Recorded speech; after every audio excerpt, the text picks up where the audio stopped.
anak-anak. Siang, Bu. Assalamualaikum warahmatullahi wabarakatuh. Waalaikumsalam warahmatullahi wabarakatuh. Anak-anak, hari ini adakah temanmu yang belum masuk ke Google Meet? Jaki, Bu. Jaki baru saja masuk. Anak Putri semuanya sudah masuk. Ya. Nah, sebelum kita mulai pembelajaran pada hari ini, kita awali dulu dengan berdoa supaya pembelajaran pada hari ini diberikan kelancaran dan keberkahan oleh Allah Subhanahu wa Ta'ala. Amin. Jaki mana ya? Jaki bisa dipimpin temannya untuk berdoa. Jadi teman-teman, kita awali pelajaran hari ini dengan berdoa. Berdoa mulai, doa selesai. Ya, terima kasih anak-anak. Terima kasih Jaki sudah membantu Bu Rizka untuk memimpin doa pada pagi hari ini ya. Ayo kita laksanakan tepuk kelas 4. Tepuk kelas 4. Pintar, cerdas, semangat. Nah, anak-anak, pada siang hari ini kita akan belajar tema 7, subtema 2, pembelajaran kedua. Kemudian tujuan pembelajaran kita pada hari ini adalah setelah mengikuti pelajaran pada hari ini, anak-anak diharapkan bisa yang pertama mengetahui maksud dan jenis pola lantai pada tari daerah.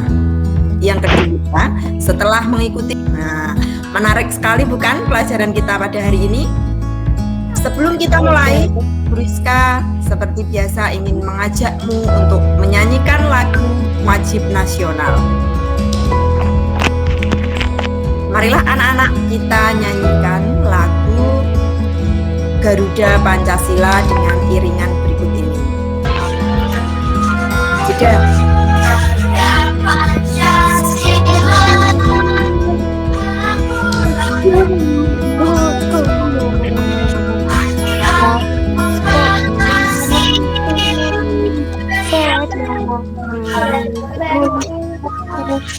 Anak-anak, coba disiapkan nama tulis dan LKPD yang sudah diberikan. Nah, Rizka ingin menanyakan sesuatu pada kalian.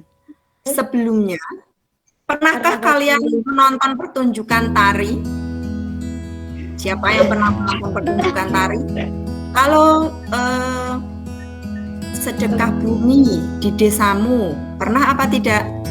Nah, Ada tanggapan ketoprak, nggih aja. Nah, itu termasuk pertunjukan tari, termasuk pertunjukan yang di dalamnya ada pertunjukan tari kalau dalam ketoprak. Nah, seperti itu.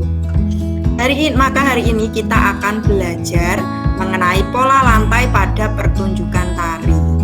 Tapi sebelumnya, Bu Rizka ingin mengajakmu untuk menonton video berikut ini. Coba kamu amati baik-baik video ini. Video berikut ini adalah video tari saman yang berasal dari Aceh. Catat hal-hal penting atau hal-hal menarik yang kamu temukan pada video tari saman berikut ini. Sudah siap anak-anak? ya. Oke. Terus kita putar videonya. Assalamualaikum.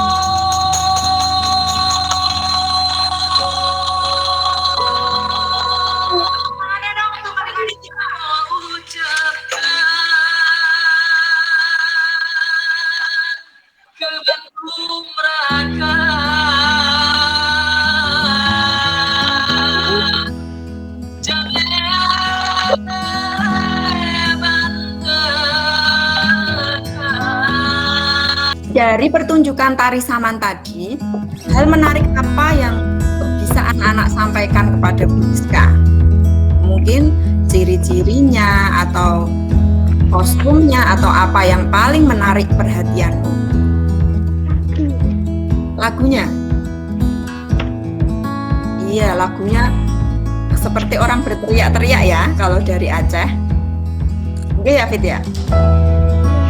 Oke, teman-teman yang lain? Kalau Fitri lebih tertarik pada lagunya, teman-teman yang lain tertarik pada apanya? Pada pertunjukan tadi? Narinya. Narinya, oke, penarinya bagaimana Ega? Gerakannya bagaimana?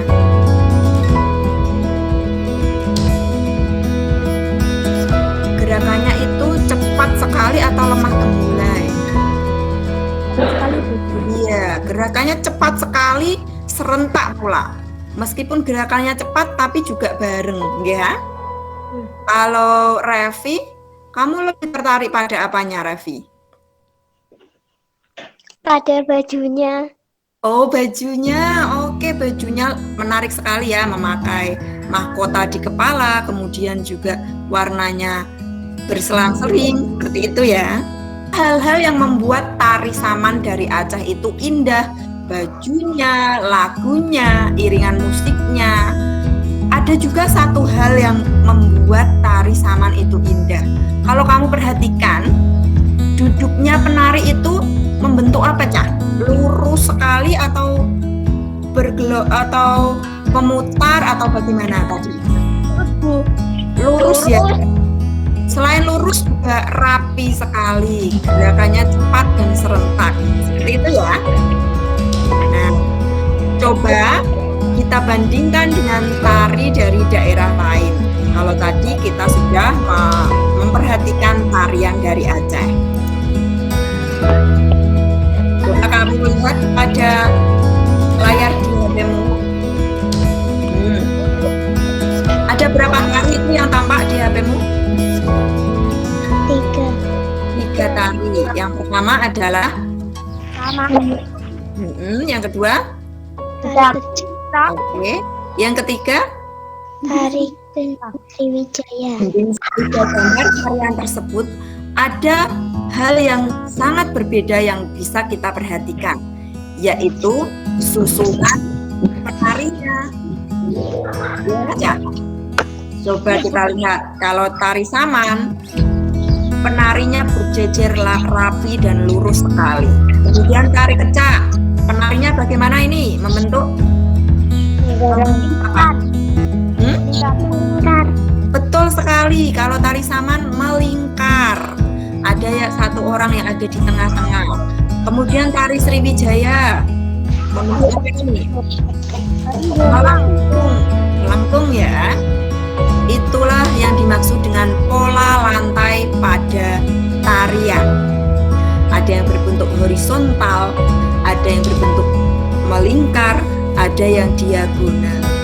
Jadi, pola lantai adalah garis-garis di lantai yang dilalui penari ketika melakukan gerak tari dari perpindahan tempat satu ke tempat lainnya. Anak-anak bisa mulai mencatat apabila ada hal-hal penting yang perlu kalian ingat. Apa itu pola lantai, Jaki? Pola lantai merupakan garis-garis di lantai yang dilalui penari ketika melakukan gerak tari dari perpindahan tempat satu ke tempat lainnya. Tepat sekali. Apakah pada semua tarian itu pola lantainya sama? Tidak. Oh tidak, berbeda-beda ya. Karena macam-macam pola lantai juga berbeda-beda. Coba kita perhatikan gambarnya di layar HP-mu. Ternyata pola lantai pada setiap tari kalau kita perhatikan itu berbeda-beda. Bahkan ada tarian, dalam satu tarian bisa berubah-ubah pola lantainya.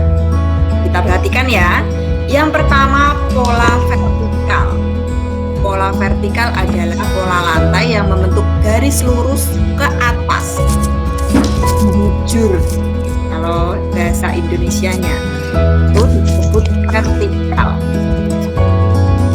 Yang kedua, pola lantai apa ini anak-anak? Kita juga akan belajar pola lantai pada setiap tarian daerah. Sudah tampak di HP-mu? Sudah. Oke. Yang pertama, ini adalah contoh tari daerah yang menggunakan pola lantai horizontal. Tari apa ini, Cak? Tari saman.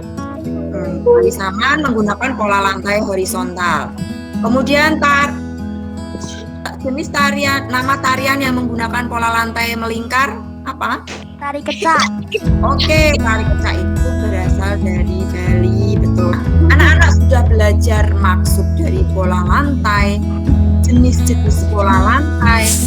Bahkan kita juga sudah mengetahui pola lantai apa saja yang terdapat pada tari-tarian daerah. Oke, sekarang anak-anak sudah bisa mulai membuka LKPD-nya.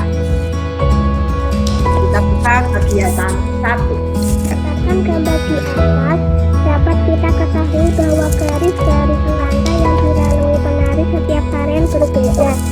Ada yang berbentuk horizontal, melingkar, bahkan diagonal.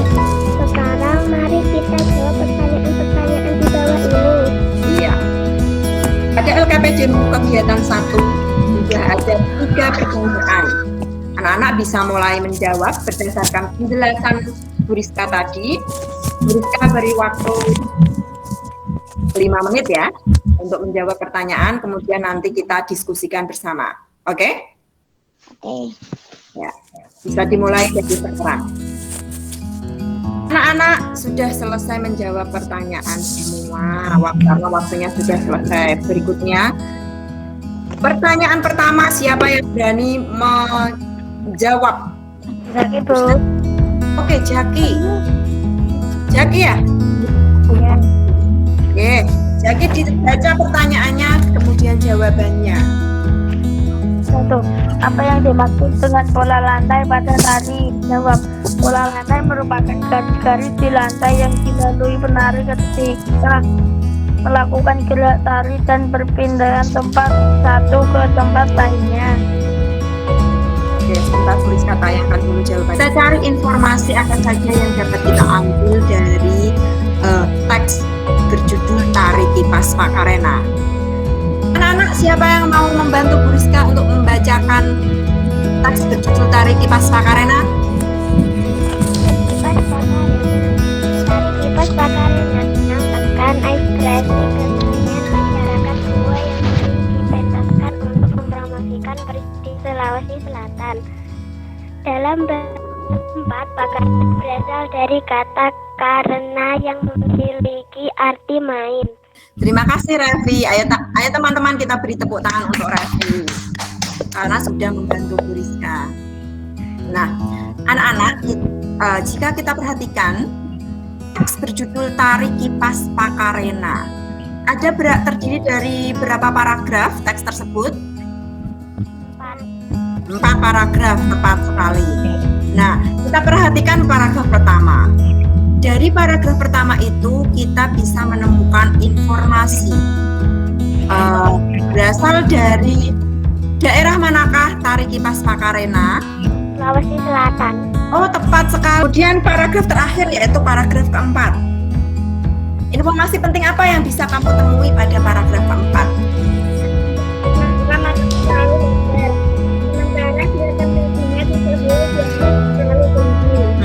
Tepat sekali. Nah, berikutnya, seperti pada pertemuan yang telah lalu, kita sudah mencoba belajar untuk menentukan pikiran pokok pada setiap paragraf. Nah, kali ini kita juga akan belajar lagi untuk menentukan pikiran pokok pada setiap paragraf. Nah, apa itu gagasan pokok? Bu Rizka ingin kembali mengingatkanmu tentang pengertian gagasan pokok. Gagasan pokok atau gagasan utama adalah ide dasar atau sebuah inti pembahasan yang tertulis di dalam suatu paragraf.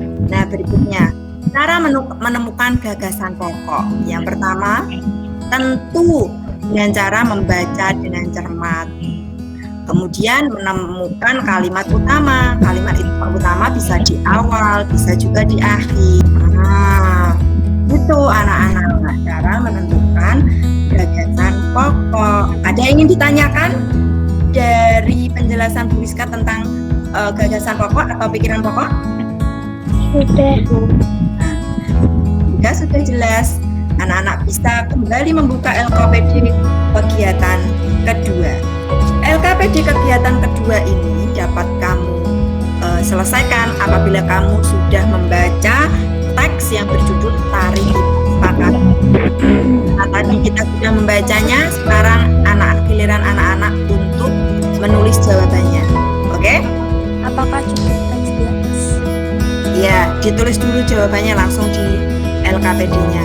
Bu Rizka beri waktu 6 menit untuk menyelesaikan LKPD kedua. Yuk, ya. Waktunya sudah selesai ya. Ayo kameranya dihidupkan. Kali ini Bu Rizka memberi kesempatan untuk anak-anak lagi. Siapa yang berani menjawab pertanyaan nomor 1? Anggi, Bu. Oke, Anggi. Dari tadi belum terdengar suaranya. Dibaca soalnya, kemudian jawabannya.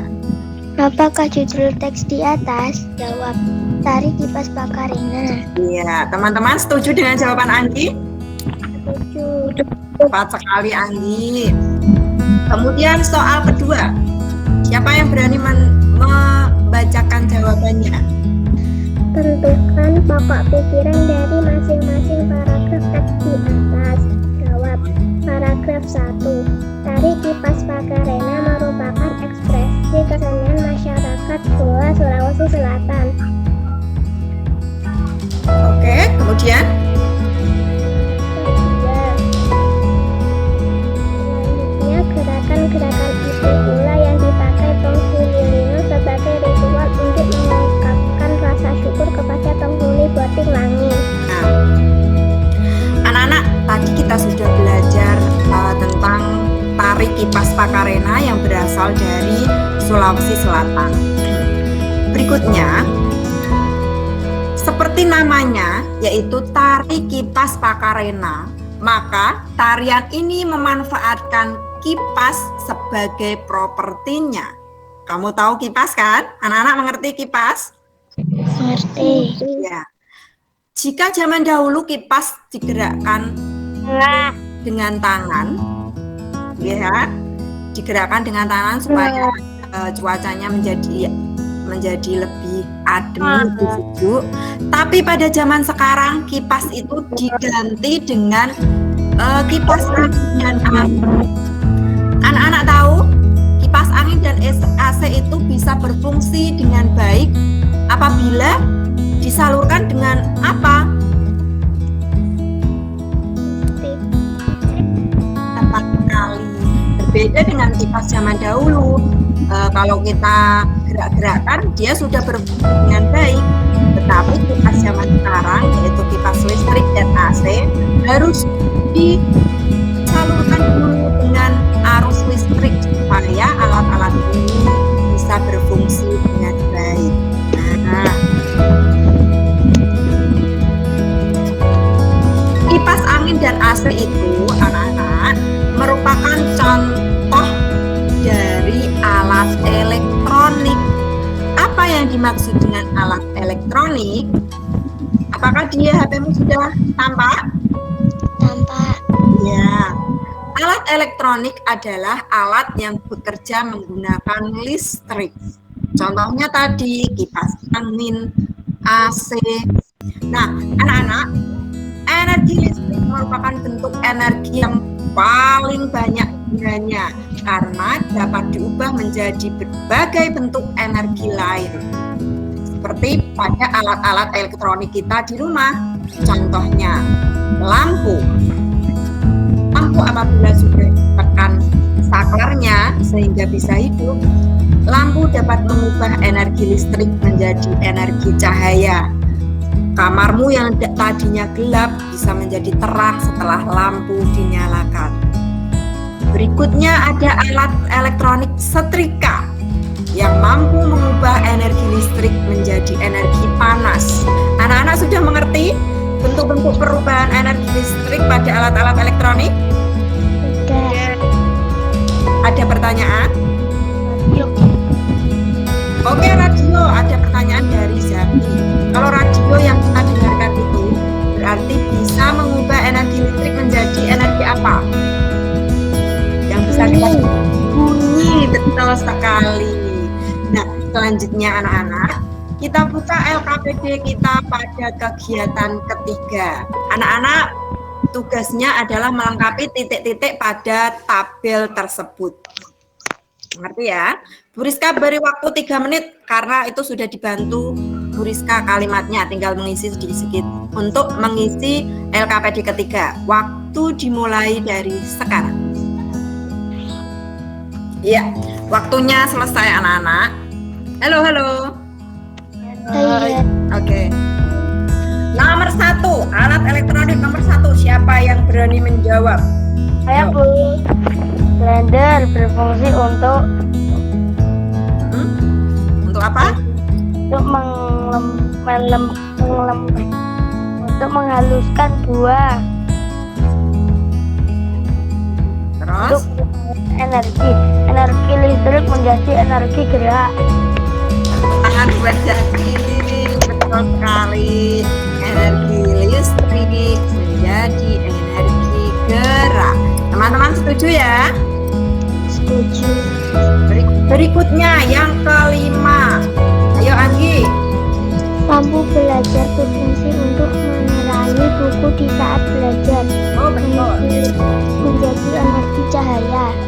Nah, bentuk perubahan energinya adalah energi listrik menjadi energi cahaya. Tepuk tangan untuk kelas 4. Semuanya sudah aktif, sudah top, sudah keren pada pembelajaran hari ini.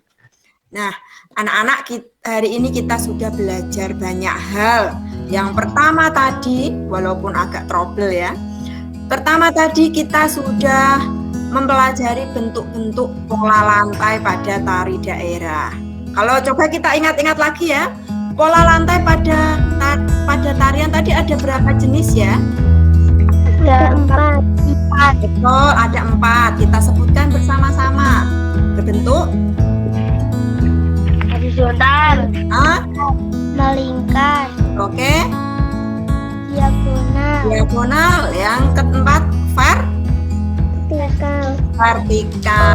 Sekarang Bu Rizka juga mau bertanya pada anak-anak.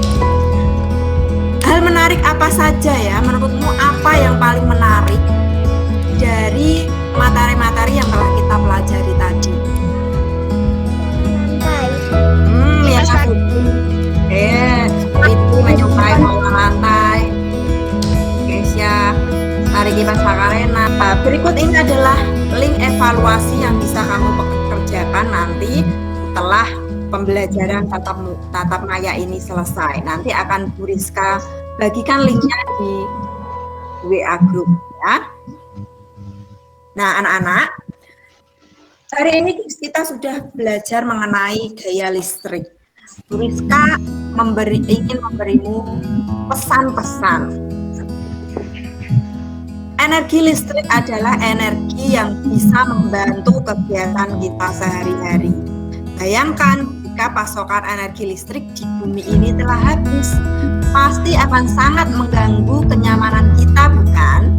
Oleh karena itu, kita harus bijaksana dalam menggunakan energi listrik. Marilah kita tutup pembelajaran pada hari ini dengan berdoa bersama-sama. Berdoa dimulai. Berdoa selesai. Nah, terima kasih anak-anak sudah mengikuti pembelajaran dengan sangat baik. Wassalamualaikum warahmatullahi wabarakatuh.